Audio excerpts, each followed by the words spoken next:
Today we're talking about a man who wrote so much, so often that when he died, they actually found unfinished essays on his desk. It's Isaac Asimov. And not the sci-fi Asimov, not the Foundation, not the I, Robot, not even the essays on AI.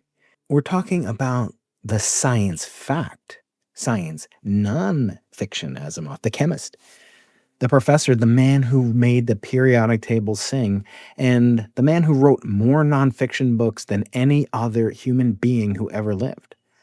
And unlike most science books, his didn't feel like textbooks. They felt like conversations. Fast, funny, brilliant conversations. Isaac Asimov influenced me so much that I really am a scientist today, largely in part to him. After encountering Flatland, episode 1, I started to just devour Isaac Asimov's books, and I never really got into his science fiction, I'm ashamed to admit. I never read I, Robot, Foundation, any of those books, but I did devour many of his nonfiction books, and sadly, they're not really available.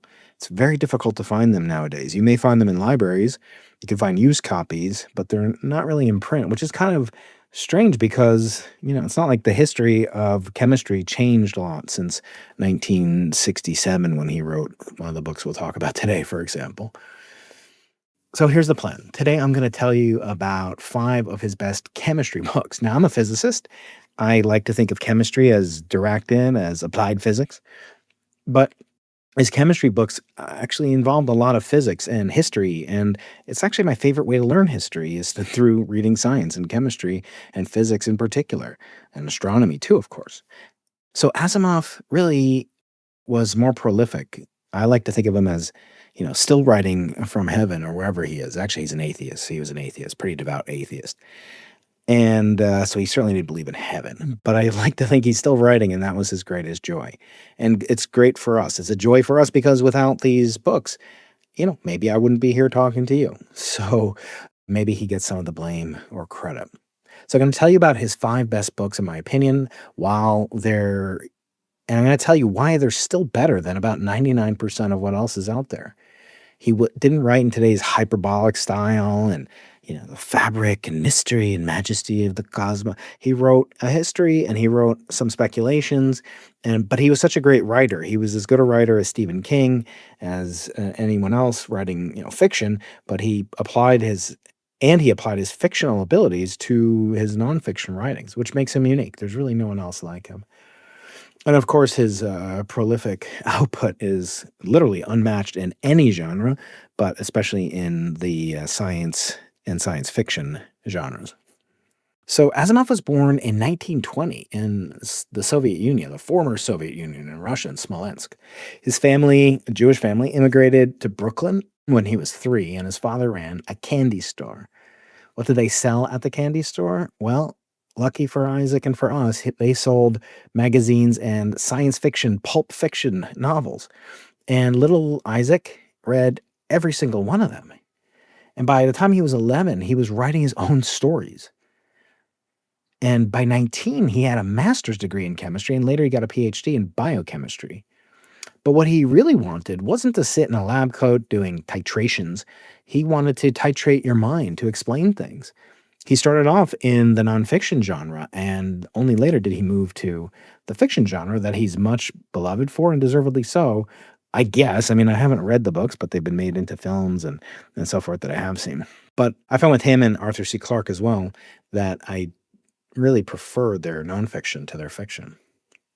That's astonishing to say for someone whose podcast is named after Arthur C. Clarke's famous dictum, the only way of determining limits of the possible is to go beyond them into the impossible. But be that as it may. Isaac wanted to take the hardest, most complex topics in science and chemistry, engineering, physics, math, and make them so simple and so fun that you would devour them just like a fiction novel. And so not only would you enjoy them and love them, you would understand them. The first book I read came out in 1965. It's hard to believe, 60 years ago. Same year, the CMB radiation was discovered across the Hudson from Brooklyn and New York City and New Jersey and Holmdel. It's called A Short History of Chemistry, and it really is short, and it's really easy to devour. I mean, I read these as a 12, 13-year-old, and I couldn't get enough of them. So it was published in 1965, as I said, and it is a masterpiece. This is the book that every chemistry teacher should be forced to read before teaching their first class. It starts with the Greeks, with Democritus and with atoms, and he walks you all the way through atomic theory, which is physics, as I say. It appealed to me probably more as a budding physicist than a chemist, although it was really fun to try to blow things up when he discussed the formation and discovery of gunpowder by the Chinese and others in this book. And this is done in less than 200 pages with no equations, no homework problem sets, just pure story. And it's a incredible story at that. He writes so beautifully and poetically. Chemistry began as a quest for gold. It ended as a quest for understanding. Now, this is not a book about chemistry. It's a book about why chemistry matters. He tells you about Lavoisier discovering oxygen and then getting his head chopped off in the French Revolution, and that comeuppance for him really set back science an incredible amount. Surprisingly, for those in the age of reason and the so-called scientific enlightenment thinkers, but there's a lot we can blame the French for. That's a podcast. Asimov explains how he figured out that atoms have weight. Individual, microscopic, subatomic, and some invisible. And these things have structure. They have composition, electrons, protons, neutrons. You finish the book and you feel like you understand the chemistry, the science behind the chemistry, behind the physics behind the chemistry. Now, again, not because you memorized anything, but because the puzzle came together through his masterful storytelling. It's really a page turner. I'm going to see if I can find some links to it. But what often happens is when I interviewed the late, great Jim Simons, my mentor and father-like figure to me in many ways, he suggested a book that influenced him more than any other book called The Captain.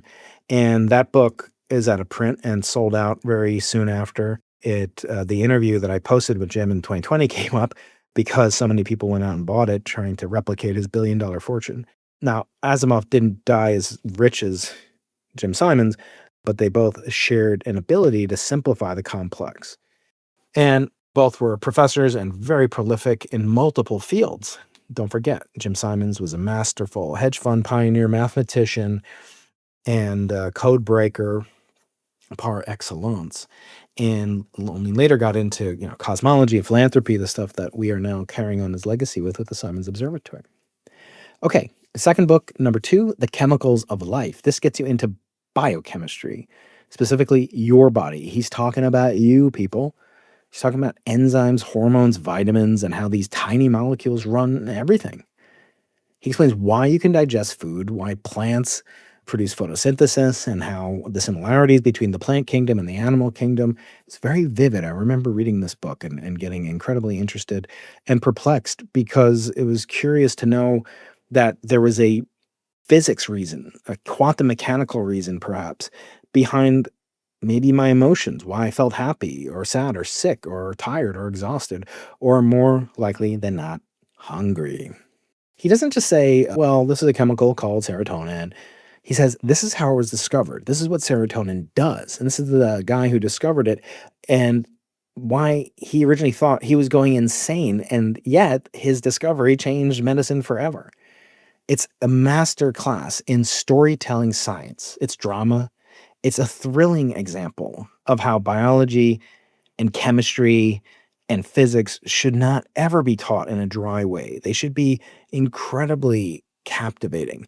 I've often taught this to my students. Instead of teaching them the equations for a ball rolling down an inclined plane every freshman nightmare, I say, look, Galileo discovered the laws of motion at a time when there were no clocks. He didn't have calculus at his disposal. And he was locked away in prison in Italy for the thought crime of heretically suggesting that the Earth orbited around the sun, not the other way around.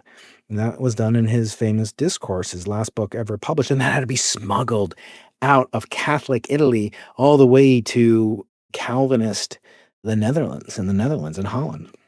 That's so much more exciting than saying, well, here's the equation and you can make the measurements more accurately if the slope of the plane is not inclined as much. So boring. We can't do that, people. Educators, I know, are listening to this. Please look at the controversial things. Look into the people, the lives, the history behind the science. Don't just teach the equations. Teach what they meant to the people who discovered them. Okay, book number 3. This one's totally underrated. It's called Asimov on Chemistry. You can still find this one a little bit more easily than some of the other ones. It's a collection of essays. There's 17 essays altogether. And it's really delightful work because what it's doing is explaining through his personality and his voice how the hydrogen bomb came to be through chemistry, how the men and women who invented it came up with their ideas that were done for a purpose, typically for engineering, but in the case of the Manhattan Project, which he goes through the chemistry of it, not just the physics of it that we learned from Oppenheimer. There are many, many chemists involved with it as well. And it's at heart a chemical story, the elements and so forth. But he goes all the way from the smallest atomic elements, hydrogen and the subatomic components thereof, electrons, quarks, and so forth, all the way to the most massive things in the galaxy, stars, giant stars, and how stars are chemical factories as well, element factories, fusion factories. And one of his poetic lines that really has stuck with me for 4 decades now is that the human brain is the most complicated chemical factory in the known universe. And it writes books about itself. And of course, that's very self-referential. He's writing a book about the process of writing a book. And it really harkens back to what Carl Sagan, a man we'll encounter very soon. And just a reminder, you can suggest scientists and books that they've written. The only criterion is it can't be you. And it has to be somebody for which there's a book written, a biography or autobiography, a memoir, something that's very telling about them. Just in case I haven't read them, I've read over 400 books. Most of them have some biographical elements of some great scientist within them. Very few are pure descriptions of theories or models or observations. And you can suggest them on my website, briankeating.com, and you can send me an email at brian@briankeating.com. And I read everyone. I don't answer everyone, but I read everyone. And I also do monthly gatherings where we get together and talk about ideas on the YouTube channel. Make sure you subscribe to both my YouTube channels, Dr. Brian Keating, where I do my podcast, where you're listening to this in audio form. On video form, it has its own separate feed, and it's at The Scientists podcast with Brian Keating on YouTube. Has its own channel because I didn't want to confuse the algorithm with a YouTube channel that has no video content for now.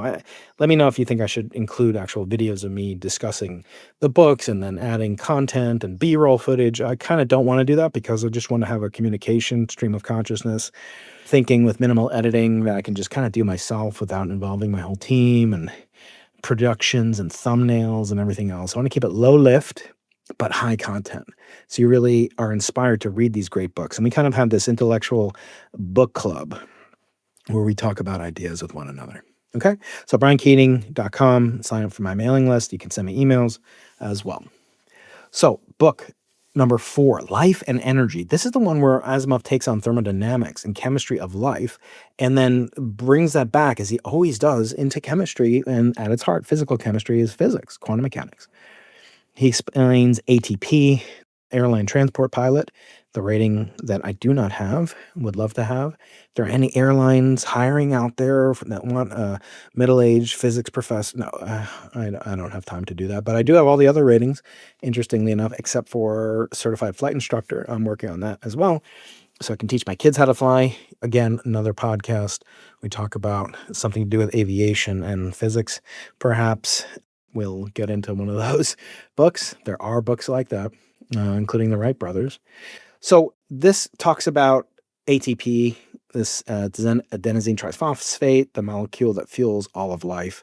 And he describes it almost as if it's like money or currency. Energy comes in, energy comes out. The books have to be balanced. You're going to die if you stop breathing and these reactions stop taking place, not in poetic terms, but in terms of molecular transactions. And it's a unique perspective on biochemistry. It made me really think about what is life? What is energy? We experience energy just like we experience time. There are many ways to define time. There are the arrow of time thermodynamically. There is the arrow of time quantum mechanically. There is an arrow of time and biological processes. And there is an arrow of time psychologically. And it's so interesting to know energy is like that too. And of course it is. As I read it, as I read the book, we have to always consider, not just from Heisenberg's uncertainty principle, which states that energy and time are conjugates to each other. In other words, if you measure something exquisitely accurately in time or frequency, you have infinite uncertainty about its energy and vice versa. But you also have these conjugates where you experience energy physically, low energy, high energy, psychologically, motivationally.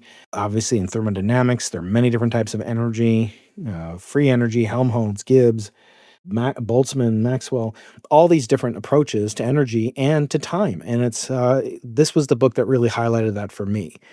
So it's a really wonderful example of how something that's very hard to define but is well understood by most people, as the Supreme Court justice once said about pornography. I can't define it, but I know it when I see it.